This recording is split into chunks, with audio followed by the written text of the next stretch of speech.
Everyone, my name is Bhavna. आज हम class 9 का lesson number 1 matter in our surrounded के बारे में पढ़ेंगे। हमने इसमें कुछ टर्म्स पढ़ ली है। जैसे हमने इसमें क्या क्या पढ़ लिया, हमने इसमें मैटर्स के बारे में पढ़ लिया है ना। मैटर्स के बारे में हमने इसमें क्या पढ़ा था कि व्हाट मैटर क्या है, व्हाट इज़ अ मैटर। क्या बताया था मैंने आपको? मैंने बताया था anything that space occupied and has mass is called a matter. जिसके पास मास है और जो स्पेस ऑक्यूपाई करे वो क्या है, मैटर है। ये बताया था ना। जैसे एग्जांपल के लिए अ ड्रॉप ऑफ वाटर, पानी की एक बूंद भी क्या है, मैटर है। क्यों मैटर है?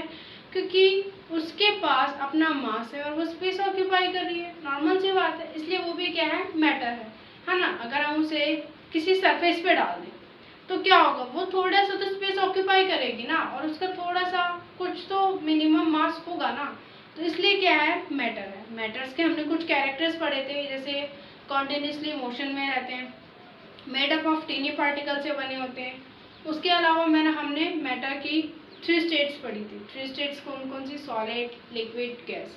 उन 3 स्टेट्स के बारे में हमने ये पढ़ा था, उनके कुछ कैरेक्टर्स पढ़े थे। जैसे उनके कैरेक्टर्स क्या पढ़े थे कि उनके बीच में डिस्टेंस कैसा है, उनकी कंप्रेसिबिलिटी कैसी है, हाई है, लो है, ये पढ़ा था। और उसके आगे वो डिफ्यूज़ होने में कैसे हैं, डिफ्यूज़ होते हैं, नहीं होते हैं, ये सब हमने पढ़ा था। आज की वीडियो में हम कुछ टर्म्स पढ़ेंगे, जो आज की वीडियो में आपको कुछ टर्म से फैमिलियर होना है, जो काफ़ी इंपॉर्टेंट है, जो आपको काफ़ी आगे काम आएगी, यूज़ में आएगी। ठीक है ना। तो वो कुछ टर्म्स है, मैं आपको लिखवा दूँ।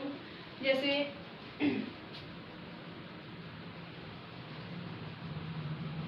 सब्लिमेशन,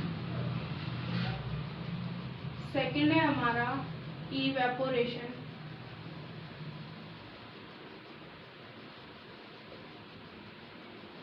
थर्ड है हमारा कंडेंसेशन,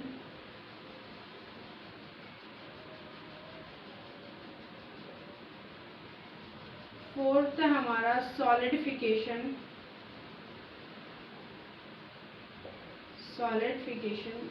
और 5 है हमारा फ्यूजन।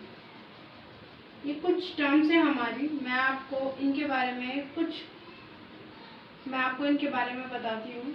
ठीक है ना। आपको इनसे फैमिलियर करा दूँ, बाद में हम इन्हें डिटेल में डिस्कस करेंगे, बट मैं आपको इनसे फैमिलियर करा दूँ कि जब अगर मैं आगे करवाऊँ, अगर आपको ये चीज़ समझ ही ना आए तो आप फिर आगे और कैसे समझोगे, आगे के पॉइंट्स नहीं समझ पाओगे। तो इसलिए मैं आपको ये टर्म्स पहले ही क्लियर कर रही हूँ। जैसे सब्लिमेशन क्या है,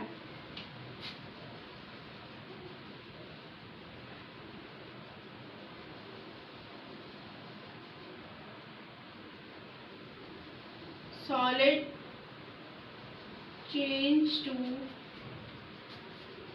गैस। जब सॉलिड चेंज टू गैस, जब जो सॉलिड है वो किस में चेंज हो जाए, गैस में चेंज हो जाए, तो हम क्या बोलेंगे कि सब्लिमेशन हुआ है। क्या हुआ है, सब्लिमेशन हुआ है। इवेपोरेशन में, इसमें क्या होता है, लिक्विड चेंज टू गैस। इसमें जो लिक्विड है वो चेंज हो जाता है किसमें, गैस में। Liquid change to gas, liquid किस में चेंज हो जाता है, गैस में चेंज हो जाता है। उसके बाद आता है कंडेंसेशन। कंडेंसेशन प्रोसेस में क्या होता है कि gas change to liquid, gas किस में चेंज हो जाती है, लिक्विड में चेंज हो जाती है। फिर है सॉलिडिफिकेशन। सॉलिडिफिकेशन में क्या हो जाता है, liquid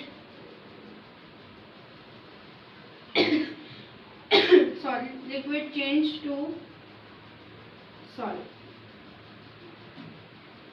liquid change to solid. इसमें जो लिक्विड होता है वो सॉलिड में चेंज हो जाता है। और लास्ट है फ्यूजन। फ्यूजन में क्या हो जाता है,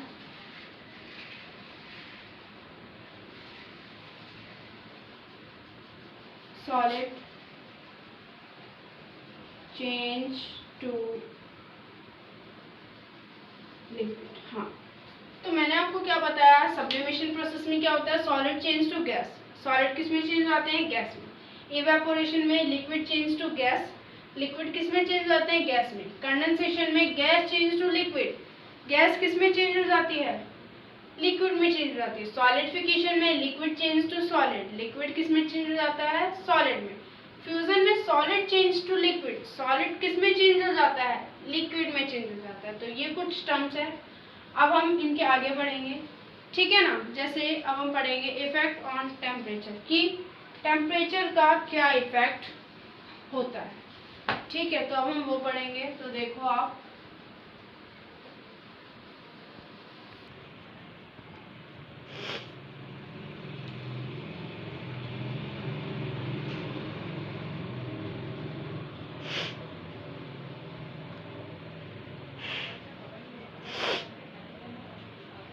effect of change in temperature. अब हम ये पढ़ेंगे कि टेम्परेचर चेंज करने पर क्या इफेक्ट पड़ता है, ठीक है। अगर हम किसी भी चीज़, किसी भी मैटर का टेम्परेचर चेंज करते हैं तो उसमें क्या इफेक्ट पड़ता है। तो जैसे the temperature effect on heating, temperature में किस चीज़ पे इफेक्ट पड़ता है? जब हम किसी भी चीज़ को हीट देते हैं, ठीक है ना। जैसे हम इसमें the temperature effect on heat. A solid various depending on the nature, ये किसके? सॉलिड के नेचर पे डिपेंड करेगा कि the condition required in bringing the change, कि उसको चेंज होने के लिए किस तरीके की कंडीशन की जरूरत है। जैसे अगर हमने यहाँ हीट की कंडीशन ली है तो सॉलिड किस में चेंज हो जाएगा? लिक्विड में चेंज हो जाएगा। जैसे अगर हम आइस की बात करें, जब हम आइस को हीट देंगे तो वो लिक्विड में चेंज हो जाएगा, है ना। और अगर हम उसको कूलिंग देंगे, मतलब उसको कूल करें, फ्रीजर पॉइंट पे रखें, तो क्या होगा? वो दोबारा से सॉलिड हो जाएगा, ठीक है। तो ये किस पे डिपेंड कर रहा है? ये डिपेंड अपॉन द नेचर पे डिपेंड कर रहा है, चाहे वो सॉलिड हो, चाहे वो लिक्विड हो, चाहे वो गैस हो। तीनों स्टेट्स में किस पे डिपेंड करेगा? नेचर पे डिपेंड करेगा। अगर उसका नेचर जिस टाइप का है, आप उसको कूलिंग दे रहे हो टेम्परेचर के इफेक्ट में, टेम्परेचर आप उसका बढ़ा रहे हो या घटा रहे हो, तो वो इफेक्ट करेगा, ठीक है। कैसे कैसे चेंजेस होते हैं इसके मैं आपको एग्जांपल देती हूँ। जैसे इसके कुछ एग्जांपल्स हैं, मैं आपको देती हूँ, देखो। हाँ, तो effect of change in temperature, effect of change in temperature, कि टेम्परेचर चेंज करने पर क्या क्या इफेक्ट आते हैं। तो देखो, on increase the temperature of solid, जब हम सॉलिड का टेम्परेचर इंक्रीज करते हैं, ठीक है। जैसे एग्जांपल में हम सॉलिड में आइस ले लेते हैं यहाँ पे, कि आपको एक तो आपको पता भी है आइस के बारे में, तो आपको इसे समझने में दिक्कत नहीं होगी। जैसे increase the temperature of solid, जब हम सॉलिड का टेम्परेचर इंक्रीज करते हैं, बढ़ाते हैं, the kinetic energy of the particle increase which overcome the forces attraction between the particles, thereby solid melts and it's converted to a liquid। उस time क्या होता है, जब जैसे ये आइस है, ये क्या है? आइस है। आपने इसको हीट दी, ये जैसे सपोज करो, ये आप क्या दे रहे हो? इस पे हीट दे रहे हो, ये एरो मैंने दिखाई, जैसे आपने इस पे क्या दी? हीट दी। तो इसके अंदर जो पार्टिकल्स हैं, इसके अंदर जो पार्टिकल्स हैं, क्या होगा उनमें? क्या होगा? कैसे होते हैं सॉलिड के पार्टिकल्स? क्लोजली पैक्ड होते हैं। फोर्स ऑफ अट्रैक्शन कैसा होता है? काफी स्ट्रांग होता है, कंप्रेसिबिलिटी होती है। तो इसमें क्या होगा, जब आप इसका टेम्परेचर हाई करोगे, ठीक है ना, टेम्परेचर बढ़ाया, तो इनके जो पार्टिकल्स हैं, ये पार्टिकल्स, इनके बीच में क्या होगा? ये इनके बीच में फोर्स बढ़ेगा, ठीक है ना। ये यहाँ से यहाँ इधर उधर भागेंगे, ठीक है, अपने जगह से क्या करेंगे? चेंज करेंगे, कहने का मतलब। Increase which overcome the forces attraction between the particles thereby solid melts. इनके बीच का जो फोर्स ऑफ अट्रैक्शन है, फोर्स ऑफ अट्रैक्शन का क्या मतलब? जिन्होंने एक दूसरे को कस के पकड़ रखा, वो जब काइनेटिक एनर्जी करेंगे ये, तो क्या होगा? इनके बीच का फोर्स ऑफ अट्रैक्शन थोड़ा कमजोर होगा। कैसा होगा? कमजोर होगा, जिससे कि ये मेल्ट कर जाएंगे। क्या कर जाएंगे? सॉलिड मेल्ट कर जाएंगे। मेल्ट मतलब पिघलने लग जाएंगे। तो it's convert to the liquid, ये किस में चेंज हो जाएंगे? फिर लिक्विड में। जैसे आइस किस में है? सॉलिड में। और यहाँ पे ये किस में चेंज हो गई? लिक्विड में। ये क्या हो गया? लिक्विड में। कैसे चेंज हुआ इस प्रोसेस में? टेम्परेचर का इफेक्ट लगा ना। टेम्परेचर का कैसे इफेक्ट लगा कि हमने हीट दी, टेम्परेचर को इंक्रीज किया। जब टेम्परेचर बढ़ाया तो पार्टिकल्स के बीच काइनेटिक एनर्जी हुई। काइनेटिक एनर्जी से फोर्स ऑफ अट्रैक्शन क्या हुआ? लो हुआ। जब फोर्स ऑफ अट्रैक्शन लो हुआ तो पार्टिकल्स जो थे आइस के वो कैसे होने लगे? मेल्ट करने लगे। क्या करने लगे? मेल्ट करने लगे। और जब वो मेल्ट करने लगे तो कन्वर्ट सॉलिड से किस में कन्वर्ट हो गए? लिक्विड में कन्वर्ट हो गए। ठीक है, तो ये आपका मैंने आपको एक पॉइंट बताया इसका कि किस तरीके से इफेक्ट होता है। सेकंड पॉइंट मैं आपको बताती हूँ कि सेकंड पॉइंट इसका क्या होता है।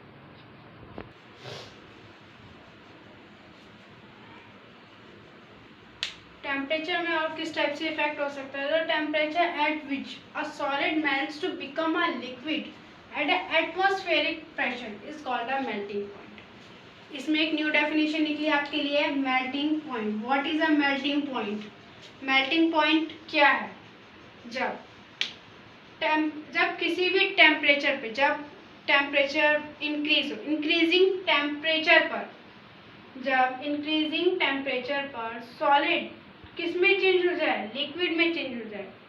किसके अकॉर्डिंग में? एटमॉस्फेरिक प्रेशर के अकॉर्डिंग में। तो उसे क्या बोलते हैं? मेल्टिंग पॉइंट कहते हैं। ठीक है ना। जैसे the temperature at which solid पिघलने लग जाए, ठीक है, बिकम अ लिक्विड, लिक्विड में, एट द एटमॉस्फेरिक प्रेशर। किसके साथ? एटमॉस्फेरिक प्रेशर का क्या मतलब? एटमॉस्फेयर पे जो प्रेशर है उसके अकॉर्डिंग जब सॉलिड लिक्विड में कन्वर्ट हो जाए तो उसे बोलते हैं मेल्टिंग पॉइंट। क्या बोलते हैं? Melting point. हिंदी में बात करूं, जिस तापमान पर ठोस द्रव में बदल जाए उसे गलनांक कहते हैं। ठीक है ना। The melting point of ice, अगर हम आइस के मेल्टिंग पॉइंट की बात करें तो आइस का मेल्टिंग पॉइंट होता है 273.16.16 के का मतलब क्या होता है? केल्विन होता है। इसे हम आगे यूज करेंगे। ये टेम्परेचर को मेजर करने की यूनिट है, केल्विन। इसके अलावा सेल्सियस भी है जिसको हम आगे डिटेल में डिस्कस करेंगे। आपको मेल्टिंग पॉइंट पर समझ आ गया ना कि सॉलिड किस में चेंज हो रहा है? लिक्विड में। किसके? उसमें एटमॉस्फेरिक प्रेशर के अकॉर्डिंग में चेंज होता है, तो उसे मेल्टिंग पॉइंट कहते हैं। आइस का मेल्टिंग पॉइंट 273.16 केल्विन होता है। अब हम effect of change in temperature के अकॉर्डिंग टू टर्म्स की बात करेंगे जो हमने पहले भी बात की थी, सब्लिमेशन और फ्यूजन। जो किसके इफेक्ट में होती है? टेम्परेचर चेंज इन टेम्परेचर में होती है कि उसमें टेम्परेचर चेंज करने पर क्या हो जाता है? इफेक्ट हो जाता है, किसी भी मैटर की स्टेट में इफेक्ट हो जाता है। ठीक है, तो अब हम उसकी बात करते हैं। Sublimation, the changing of solid directly into vapour on heating into solid on cooling. कहने का क्या मतलब है? जब सॉलिड डायरेक्टली वेपर में चेंज हो जाए, ठीक है, हीट देने पर। क्या देने पर? हीट देने पर। अगर हमने जैसे सॉलिड को क्या दी? हीट दी, तो वो किस में चेंज हो गया? गैस में। फर्स्ट पॉइंट आपका है सॉलिड को हीट देने पर किस में कन्वर्ट हुआ? गैस में। बट अगर हम गैस को कूलिंग देंगे तो वो किस में कन्वर्ट हो जाता है? सॉलिड में। आपकी सब्लिमेशन की डेफिनेशन में भी ये लिखा है कि जब the change of solid directly into vapour, जब सॉलिड डायरेक्टली वेपर में चेंज हो जाता है किसकी प्रेजेंस में? हीटिंग के साथ। जब हम उसे हीट करते हैं और जब हम कूलिंग देते हैं तो सॉलिड किस में, वो गैस किस में कन्वर्ट हो जाती है? सॉलिड में कन्वर्ट हो जाती है। ठीक है, इसका एग्जांपल है आपका कैम्फर और आयोडीन। इसमें जब आप कैम्फर को, सॉलिड होता है कैम्फर, मतलब कपूर होती है वो सॉलिड होती है, जब आप उसको हीट देते हो तो वो क्या हो जाती है? गैस में हो जाती है। हीट देने पर गैस में हो जाती है। तो ये आपका सब्लिमेशन का था। इसमें दोनों प्रोसेस होते हैं, सॉलिड चेंज टू गैस और गैस चेंज टू सॉलिड। दोनों में ही सब्लिमेशन होता है, दोनों ही प्रोसेस में सब्लिमेशन होता है। एक में हीट देनी पड़ती है टेम्परेचर से रिलेटेड है ना, एक में हम हीट दे रहे हैं और एक में क्या कर रहे हैं, हम उसे कूलिंग दे रहे हैं। ठीक है, तो अब हम आगे बात करते हैं फ्यूजन की कि द प्रोसेस ऑफ मेल्टिंग, जब प्रोसेस में melting that is change solid state into liquid state is called a fusion. जब सॉलिड से मेल्ट करने पर, पिघलाने पर, सॉलिड को जब हम पिघलाते हैं वो किस में चेंज हो जाता है, लिक्विड में चेंज हो जाते हैं, तब उसे क्या कहते हैं, फ्यूजन कहते हैं। ठीक है ना। इसमें ये दोनों जो थे वो टेम्परेचर के इफेक्ट में थे कि टेम्परेचर को चेंज करने पर क्या क्या इफेक्ट होते हैं, उसमें सब्लिमेशन प्रोसेस आ जाता है और फ्यूज़न आ जाता है। ठीक है, सब्लिमेशन था और फ्यूज़न था। मैंने आपको ये दोनों डिस्कस करवा दिए हैं। मैं चाहती हूँ आपको ये लेक्चर पसंद आए। Thank you.